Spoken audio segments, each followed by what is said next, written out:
Hey y'all, we're going to be installing a dash mount for the fjcruiser. Um, for now, it'll just hold my iPhone, but in the future, I'll be adding an iPad, um, and we'll see what else. Picked this up on Amazon. I'll leave a link in the description. This is a RAM mount, 12-inch tough track. The screws or the bolts that it came with, this, it didn't reach all the way when I added the RAM mount. So see that bolt right there? That is an M4 bolt, I believe. And it was a little hard finding one with the same size head as what comes with the dash mount.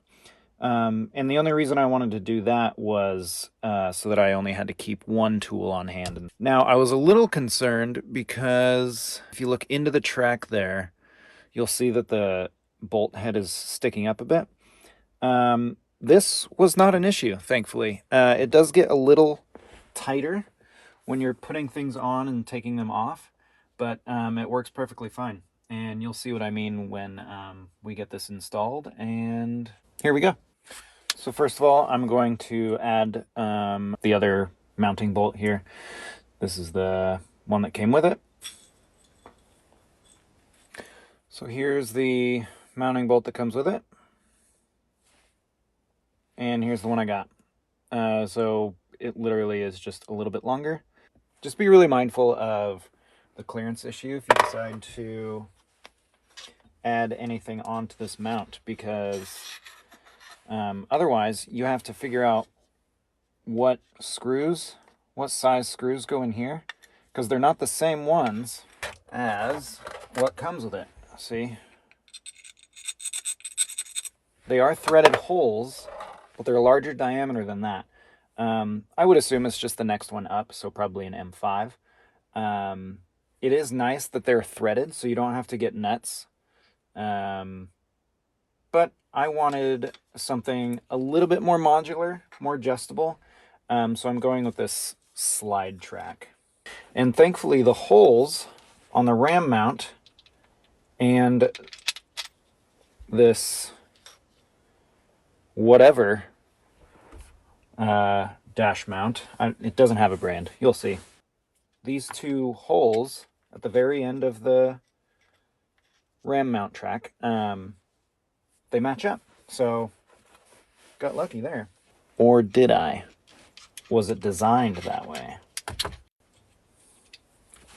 Now there is, I don't know if you can see that, but there is a little bit of overhang on this side, and then this side it's a little bit in.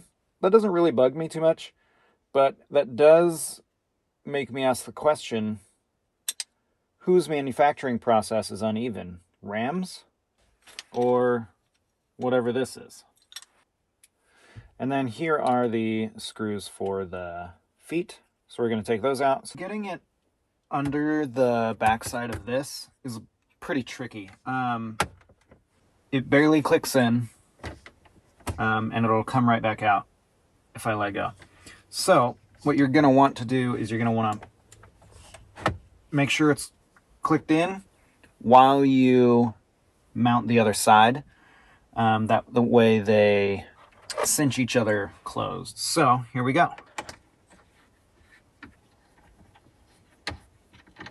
If while you're mounting it, you notice that the rear feet hooks come out, just loosen it back up a little bit, push it down into place, and then just kind of hold on to it while you tighten it up. So if you need to reposition it, just give it a little bit of a push. The backside is going to scrape your dash. So if you don't want that, just do better. All right, let's tighten these up. This one all the way, and this one, and the last one. All right, now let's add our phone mount. So this is a RAM size B ball, I believe, with the track mount attachment. Okay, so as you can see, slides right in, slides right out. This side's a little tighter. Let's see if we can tighten that down at all. There we go. Okay. To tighten up this ball, you just spin it. Add this guy, and this is my Ram. It's not the X grip, it is the Tough grip, I believe. I'll leave a link to this in the description as well. What you do is, these do not come pre-installed, and they're rigid. They don't flex. This part flexes. What you do is you put your phone in there, and you size it to your phone, and then you tighten down those screws, and there you go. Now, let's test it out. I might actually get another arm to give this some more articulation, but I believe right there is pretty good. Now, with this dash mount, they do include their own phone holder, but it's all right. This part's adjustable for the width, which is nice. This is the bottom. But then they've got these balls that screw in. Because I have the Ram Tough Track installed, we actually can't use this, but I don't really need it, so I'm not going to use it. All right, so here's what it looks like. The phone mount does block the view quite a bit. If it becomes a problem, I'll just move it. And probably by adding another arm to let it articulate downwards a little bit. The reason why I like this style, well, first of all, if you don't know, there's a more common style that goes, you like take this out, you put it in here, you like screw it in, and then it goes up and over, and you mount it right here. That puts your electronics right in front of the heating vents. One, I already have trouble with my iPhone overheating when I'm using it, not only in the summer, but also during this winter. It's overheated several times while it's charging and I'm getting directions. So I don't want to deal with that anymore. And the way that I'm combating that is I'm only going to use Apple certified products, and two, I'm not going to keep it in front of the vent. I want that heater vent to hit me, not the electronics. So yeah, you'll notice that it's not flat, right? Which I thought maybe I installed it backwards, but the front of the feet there, they don't work the other way. So it's not a big deal for me. And then you'll also notice that the gauge cluster back here, the clock, the compass, and the inclinometer